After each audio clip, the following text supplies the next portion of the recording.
축복합니다. 오늘 우리 이 말씀에 성령에 충만한 자는 어떠한 모습들로 행하고 있는가, 이 거룩한 말씀을 통해서 우리에게 도전이 있기를 간절히 소망합니다. 17절에 대제사장과 그와 함께 있는 사람 즉 사두개인의 당파가 다 마음의 시기가 가득하여 일어나서 18절 사도들을 잡아다가 옥에 가두었더니 했습니다. 종교 지도자들이 바리새인과 서기관들이 누구를 가두었느냐? 사도들을 옥에 가두었다. 왜 가두었느냐? 시기와 질투가 가득했다. 시기와 질투가 왜 가득했느냐? 자기들이 복음을 전하고 자기들이 이 말씀을 가지고 가르치면 사람들이 별로 모이지도 않고 듣지도 않는데, 이 사도들이 복음을 전하면 사람들이 와서 눈물을 흘리고 회개하고 변화되는 역사들이 일어난다. 그걸 보고 시기와 질투가 가득했다. 그게 좋은 시기와 질투면 다행인데, 자기들 나름대로 시기 질투했지만 결국 뭘 했느냐? 주의 복음을 가로막았다. 교회 안에도 주의 복음을 가로막는 사람들이 있어요. 함께 복음을 전하고 함께 주를 위해서 수고하고 희생해야 하는데 복음 전하는 것을 방해하는 사람들이 있어요. 복음 전하는 데 힘써야 합니다.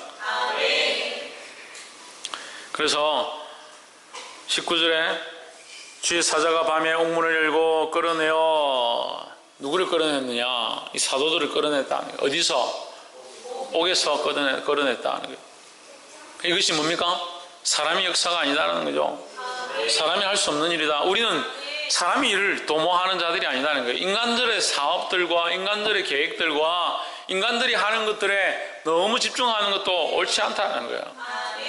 우리가 이 일을 하고 있지만, 이 사업을 하고 있고 이 행정을 하고 있지만, 이것들은 또한 하나님의 역사 가운데 한 부분들이 되어야 하고 하나님이 일하시는 것들 가운데 쓰임받는 한 조각이 되어야 되지, 이것이 다라고 생각하면 그것도 문제인 거예요.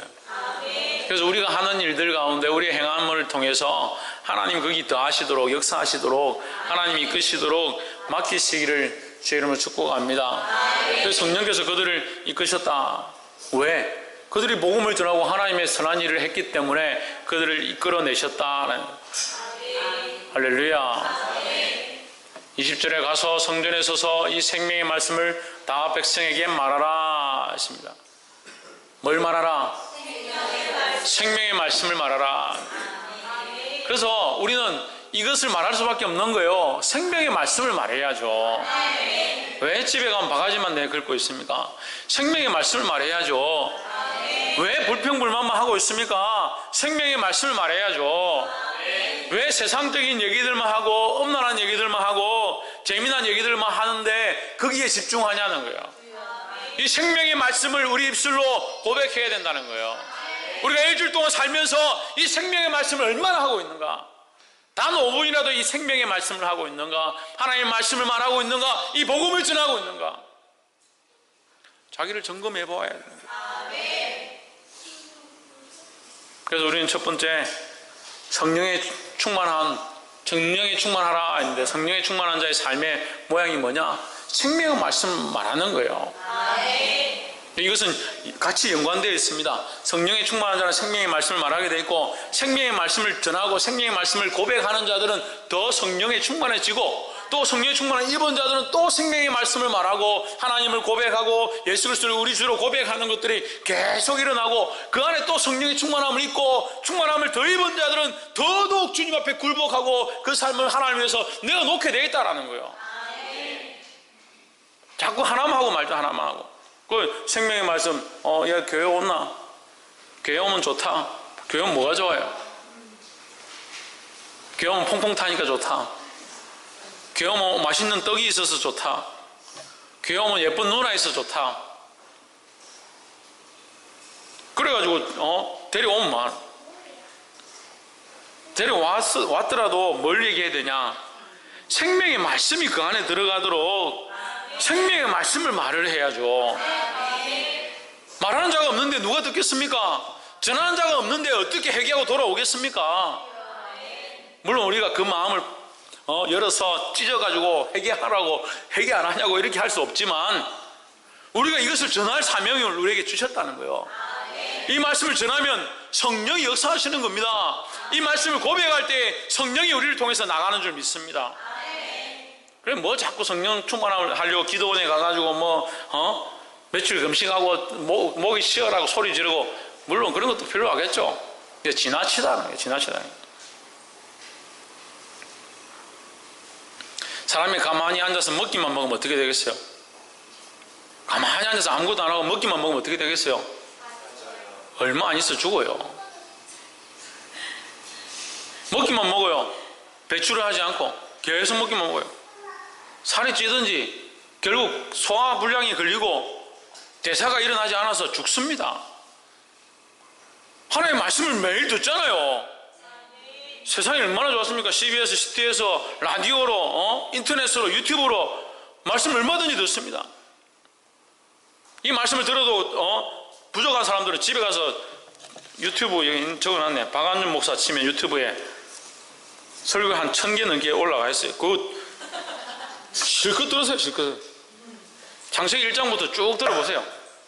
창세기 1장부터. 못 들었으면 문제가 아니라 들으면 뭐하냐. 들으면 뭐하냐고. 그래서 살지 않는데, 들으면 뭐하냐고. 말하지 않는데, 들어주면 이 말씀을 전해야죠. 뭘 말하라고 하느냐? 생명의 말씀을 백성에게 말하라는 거예요. 제발 좀 지난주도 지지난주도 그전주도 계속 이 말씀하고 있잖아요. 말씀 들었으면 집에 가서 좀 전하라고. 남편에게 전하기 민망하면 자식이라도 앉혀놓고 말해봐요. 우리가 예수님을 주님으로 잘 섬기자. 예수님이 나의 임금이고 나의 하나님이고 나의 왕이다. 얘야, 나도 예수님을 나의 주님으로 섬길 테니까 너도 예수님을 나의 주님으로, 너의 주님으로 섬겨라. 제발 좀 정신 좀 차려라. 친구들하고 노는 것만 좋아하지 말고, 남자친구 사귀는 것만 좋아하지 말고, 게임에 빠져서 사는 것 좀 좋아하지 말고. 지금 게임 얘기를 지금 몇 주 안 해. 별로 안 심각한 것 같죠? 심각합니다. 아이들이 게임 빠져가지고 주의를 안 지켜요. 예배를 안 드려요. 믿음이 점점 없어져가요. 그 아이들 보면서 우리를 보는 거예요. 나를 보는 거예요. 게임에 마음이 빼앗기니까 주님과의 관계가 없어져간다. 세상의 것들에 마음을 빼앗기니까 주님과의 관계가 부실해져간다. 뭘 말해야 하느냐? 생명의 말씀을 말해야 되는 거예요. 그런데 빠진 아이들에게 우리가 뭘 말할 거냐는. 아, 그래, 돈 많이 벌고 게임 많이 하고 너희들 할 거 하고 네 인생은 네 인생이니까 네가 알아서 살아라. 자기 인생인데 부모는 뭐 하려 태어났습니까? 부모가 뭐 하려 자식을 낳았습니까? 하나님께서 책임지라고 나라고 책임지라고. 달라 할 때는 하나님 달라고, 자식 달라고, 자식 잘 기르게 해달라고. 자식 있는 사람들 중에 자식 낳으면서 기도 안 하는 사람들이 얼마나 있어요? 다 기도했죠. 낳고 나서는 책임을 안 져요. 먹고 입히고 키워놓으면 그게 다 책임지는 겁니까? 생명의 말씀을 말하라고 하잖아요. 생명의 말씀을 전하는 것이 우리의 책임이라고요. 그 핏값을 우리에게 묻는다고요. 마지막 때 하나님 앞에 가서 그 핏값을 우리에게 묻는다고요. 왜 너는 생명의 말씀을 말하지 않았느냐? 바른 길을 가르치지 않았느냐? 진리의 길을 선포하지 않았느냐? 좁고 협착한 길을 찾아가도록 가르치지 않았느냐? 우리에게 묻는다고요. 그래서 제가 지난주 부산대 기도 모임 갔어도 지금 아이들이 점점 많이 모이는데 열 몇 명 모였어요. 내가 여러분한테 말할 게 없다. 넓고 편안한 길로 가라라고 할 수 없다. 좁고 협착한 길을 가라. 남들이 찾지 않는 길, 사람들이 가지 않는 그 길을 가야 한다. 그 길이 무슨 길이냐? 예수님이 십자가를 지고 가신 길이다. 할렐루야. 왜 내가 그런 얘기를 합니까? 그게 생명의 말씀이니까요. 이 생명의 말씀을 백성들에게 전할 수 있는 자들이 되기를 주의 이름으로 축복합니다. 성령 충만한 자들은 생명의 말씀을 말한다. 생명의 말씀. 옆에 사람 보십시오. 생명의 말씀을 항상 전합시다. 할렐루야. 두 번째는 성령이 충만한 자는 세상이 감당할 수 없다. 세상이 이길 수 없어요. 세상이 이길 수 없는 것이, 세상이 가둘 수 없는 것이 성령 충만한 자들입니다. 왜요? 그건 이 세상의 사법이나 이 세상의 법으로 가둘 수 있는 것이 아니기 때문에. 21절에 저희가 듣고 새벽에 성전에 들어가서 가르치더니 대제사장과 그와 함께 있는 사람들이 와서 공회와 이스라엘 족속의 원로들을 다 모으고 사람을 오게 보내어 사도들을 잡아오라 하니 했습니다. 이 사람들이 모을 사람들 다 모은 거예요. 자기들 나름대로의 권력과 힘과 높이와 나이 많은 사람들, 그리고 이스라엘에서 제일 그래도 존경받는 사람들 다 모아놓고 뭐라 합니까? 공회와 이스라엘 족속의 원로들을 다 모으고 사람들을 오게 보내어 사도들을 잡아오라, 끌어오라는 거예요. 25절에 사람이 와서 구하되 보소서 옥에 가뒀던 사람들이 성전에서 서서 백성을 가르치더이다 하니 26절 성전 맡은 자가 관속들과 같이 가서 저희를 잡아 왔으나 강제로 못하면 백성들이 돌로 칠까 두려워함이러라. 23절 한번 봅시다. 가로되 우리가 보니 옥은 어떻게 됐다? 옥은 잠겼는데 지키는 사람들이 문에 서 있는데 옥은 잠겼고 지키는 사람들이 서 있는데 했습니다. 세상이 가두어도 세상이 지키고 서 있어도 지킬 수 없는 자이고 세상이 가두어도 가둘 수 없는 자. 할렐루야. 누구냐? 성령 충만한 사람들이다. 성령 충만한. 성령으로 행하고 성령으로 역사하고 성령 앞에 순종하는 자들은 세상이 가둘 수 없고 세상이 이길 수 없다는 거예요. 그런데 왜 자꾸 인간적으로 행하냐? 인간적으로 행하냐? 사단이 와서 조금 미혹하면 자빠져 버리는 것 가둘 필요도 없어요. 왜 우리를 공격하지 않느냐? 왜 우리를 넘어뜨리지 않느냐? 왜 우리를 시험 들게 하지 않느냐? 내버려둬도 자기가 알아서 몸이 피곤해서요. 자기가 알아서 남편 때문에요. 자기가 알아서 먹는 것 때문에 알아서 시험 들고 알아서 자빠지고 알아서 방황하고 알아서 내 고민하는데 사단이 뭘로 시험하고 공격하겠습니까?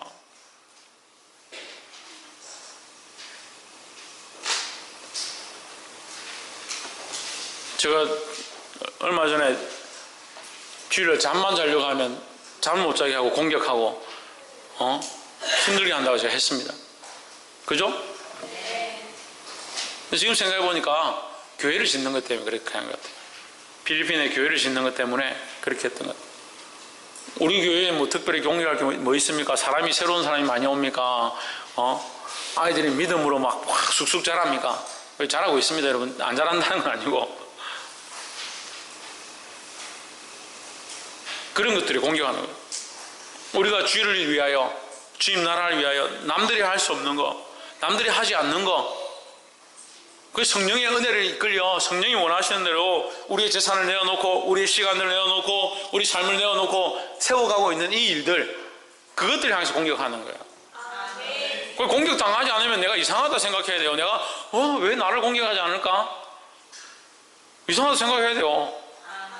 뭘 고민해야 됩니까? 성령 충만하지 않은가? 내가 성령 충만하지 않은가?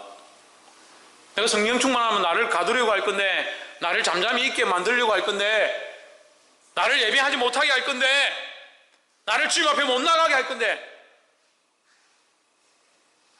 못 나가게 하지 않아도 뭐 알아서 안 오는데 뭘 못 나가게 하나? 기도하러 안 오고 예배하러 안 오고 하나님 찾지를 않는데 뭘 하나님 찾는 거 공격하고 예배하러 가는 거 공격하고 예수 열심히 믿으려고 하는 거 공격하고 그렇게 뭐 가만 안 놔도 알아서 안 하는데, 성령 충만한 자들은 세상이 가두려고 해도 세상이 잠그려고 해도 세상이 지키려고 해도 지킬 수 없다는 거예요. 할렐루야. 그래서 지킬 수 없는 결정의 최고의 열매가 누구냐? 예수 그리스도라는 거예요. 죽음으로 가두려고 했는데 예수님이 죽음을 이기셨습니다. 무덤으로 가두려고 했는데 이길 수 없었습니다.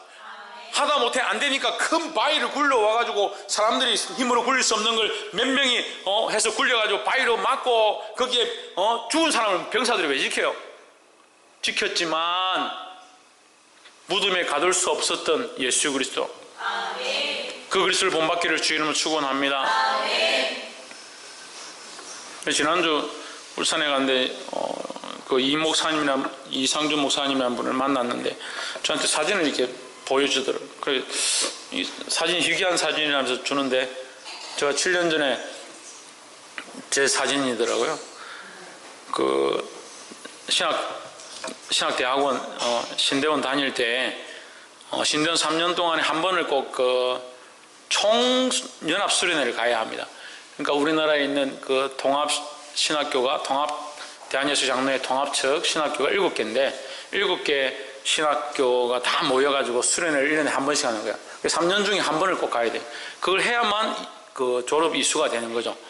그래서 저는 안 가려고 하다가 이제 마지막에 결국 갔습니다. 가가지고 수련회를 하니까 수련회 갔는데 그 수련회 뭐 예배를 하고 뭐 사경회를 하고 뭐 찬양을 하고 이렇게 쭉 하는데 그 중에 그 체육대회를 하는 거예요. 이제 그 7개 산하 신학교끼리 이제 경쟁을 해가지고 이제 족구 대회를 하는 거야. 족구 대회도 하고 뭐 풍선 나르기도 하고 여러 개 하는데 족구 잘하는 사람이냐? 그래서 제가 그때는 좀 그래도 잘할 때니까 족구를 잘한다 그래 손을 들고 나갔습니다. 그런데 족구를 막 했어요. 했는데 막 그때는 제가 좀 이렇게 점프도 하고 나르고 이렇게 했으니까 잘했습니다. 잘해가지고 우승을 시켰어요. 저희 신학교를 우승을 시켰어요. 그 신학교 생기고 처음인데 그 끝나고 막 사람들이 막 소리를 지르고 막 하여튼 응원을 많이 하고 그렇게 했어요. 하고 학교에 돌아오니까 대자보에 사진이 붙었는데 어디서 많이 본 사람이 제가 이게 공격하는 거하고 이 트로피를 들고 있는 거를 사진을 찍어가지고 대자보에 붙여놓은 거예요. 아유, 민망하더라고요. 저는 좀 그런 것들을 좀 민망해 하는데 이거 붙여놨는데 왜 이렇게 하실까? 이런 생각을 했어요. 왜 하나님 이렇게 하실까? 그런 생각도 못했고 하여튼 그런 생각을 했는데 얼마 안 있어서 이제 저에 대한 이 고발이 된 거죠. 신학교를 졸업 못하도록 공격하는 사람들이 저를 고발을 했어요. 고발을 했는데 그 일로 인해서 제가 학교에서 모르는 사람이 없는 거예요. 모르는 사람이 없고 학교의 명예를 더 높였고 학교가 생긴 이래로 최초로 우승을 시킨 거예요. 그만큼 바라는 남자들은 또 그런 거 굉장히 바라거든요. 학교 우승하고 이런 거 정말 중요하다 생각하는데 뭐 저는 그런데 관심이 없었지만 학교가 우승하는 거 저하고 관심 없지만 어쨌든 제가 좋아하는 운동하고 그것으로 인해서 이 고소한 사건이 저의 편을 드는 교수님들이 막 생겨난 거예요.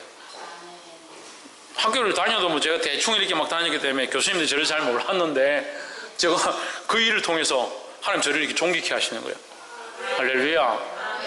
그 사람들 저를 가두려고 하고 신학을 못하게 하고 공격했지만 제가 그 사람과 싸운 것도 아니에요. 그 사람과는 결국 제가 이제 화평하게 이렇게 마무리했습니다. 제가 사과를 하고 어쨌든 뭐 좋게 이렇게 마무리했습니다만 하나님께서 그 일 가운데 세상이 가두려고 하는 거, 세상이 우리를 이기지 못하게 하는 거 결국 이기게 하셨어요. 제가 총칼로 이긴 것도 아니고 권력으로 이긴 것도 아니고 재물로 이긴 것도 아니에요. 하나님은 우리 넘어서 우리 위에서 우리가 볼 수 없는 일들 가운데 역사하시는 거예요. 세상이 가두려고 해도 가둘 수 없는 자가 되고 세상이 공격해도 이길 수 없는 자가 되어야 합니다. 할렐루야. 그런 사람이 어떤 사람이다? 성령 충만한 사람이다. 마지막으로 세 번째, 하나님께 순종하는 자들이다 라는 거야. 28절에 가로되 우리가 이 이름이 누구냐면 예수 그리스도의 이름으로, 예수의 이름으로 사람을 가르치지 말라고 엄하였을 때 너희가 너희 교를 예루살렘에 가득하게 하니 이 사람의 피를 우리에게로 돌리고자 함이로다. 29절 베드로와 사도들이 대답하여 이르되 사람보다 하나님께 순종하는 것이 마땅하니라 하십니다. 누구에게 순종하느냐? 하나님께 순종해야 됩니다. 소연, 누구에게 순종해야 된다고? 하나님께 순종해야죠. 근데 말은 하나님께 순종해야 하면서 누구에게 많이 순종하냐? 사람들에게 순종하는 거예요. 사람의 말을 듣고 사람들이 말하는 걸 듣고 사람이 원하는 걸 쫓아가고 세상이 원하는 대로 사니까 결국 누구에게 순종하고 있느냐? 세상에 순종하고 사람들에게 순종하고 있다. 뭐가 안 되냐? 하나님께 순종하는 게 안 된다는 거예요. 하나님께 순종하는 게 안 되니까 하나님 기쁘시게 할 수가 없습니다. 믿음이 없는 삶의 모양을 드러내는 거예요. 하나님께 순종하는 것은 믿음을 드러내는 모습이고 그것이 성령 충만한 자들의 모습이고 삶이라는 겁니다. 이것 또한 연관되어 있습니다. 성령 충만한 자는 하나님의 말씀대로 순종하고 하나님께 순종하는 자는 또한 더 충만해지고 하나님 성령의 충만함을 입은 자는 더더욱 그의 삶을 내어놓아서 순종할 수밖에 없다라는 거예요. 누구에게 순종하느냐? 하나님께 순종하는 자리 되어야 합니다. 기분이 나빠서 나는 그렇게 못한다.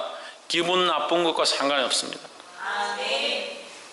감정이 안 돼서 그렇게 할 수 없다. 감정하고 상관이 없습니다. 삶이 바빠서 그렇게 할 수 없다. 삶이 바쁜 것과 상관없습니다. 하나님께 순종하는 것은 그 모든 것과 상관없이 나의 여건과 상황과 상관없이 순종해야 하는 겁니다. 할렐루야. 근데 이 순종에 대해서 다시 설명을 하는 거예요. 순종에 대해서 어떻게 하라고 하느냐? 31절에 이스라엘로 회개케 하사 제 사함을 얻게 하시려고 그를 오른손으로 높이사 임금과 구주를 삼으셨느니라. 순종에서 가장 큰 순종이 뭐냐? 예수 그리스도를 임금과 구주로 인정하는 겁니다. 예수님을 나의 임금, 나의 왕, 나의 구세주로 인정하는 거예요. 다른 것들을 나의 왕, 나의 구주로 인정하는 것이 아니라 예수 그리스도를 나의 구주, 나의 왕으로 인정하는 겁니다. 할렐루야. 이 순종하는 것, 순종하는 것이 예수 그리스도를 임금과 구주로 인정하는 것과 또 32절을 한번 보십시오. 우리는 이 일의 증인이요 하나님이 자기를 순종하는 사람들에게 주신 성령도 그러하니라 했습니다. 이것이 연결되어 있죠. 성령의 역사도 예수 그리스도를 임금과 구주로 인정하게 되어 있고 이 성령에 충만한 자는 하나님께 순종하게 되어 있고 이것이 연결되어 있다는 거예요. 할렐루야. 이 성령 충만한 자가 되어서 하나님 말씀 앞에 순종하고 예수 그리스도를 임금과 구주로 모셔서 승리하게 되기를 주의 이름으로 축복합니다. 그런 자들은 세상이 감당할 수 없는 거니까. 예수 그리스도를 구주로 임금으로 섬기는데 내 목숨인들 아깝겠느냐, 내 삶인들 아깝겠느냐 그렇게 하고 사니까 세상이 어떻게 감당하겠습니까? 자기 삶에 매이고 자기 재물에 매이고 자기 자식에게 매이고 자기 시간에 매이고 자기 일상에 자꾸 매여가니까 자기 감정에 매여가니까 세상이 감당할 필요가 뭐 있어요? 감정이 약한 자는 감정을 건들고 자식이 약한 자는 자식을 건들고 부모에게 약한 자는 부모를 건들고 자식이 공격을 당하면 하나님 앞에 나와 기도해요. 부모가 공격을 당하면 부모를 위해 기도하고 재물이 공격을 당하면 재물을 위해 하나님 앞에 나와서 기도하면 되죠. 그 임금과 구주가 예수 그리스도가 안 되니까 문제가 생기면 문제 앞에 아이고 이 문제를 어쩌노, 아이고 이걸 어쩌면 좋겠노 그래 하고 있죠.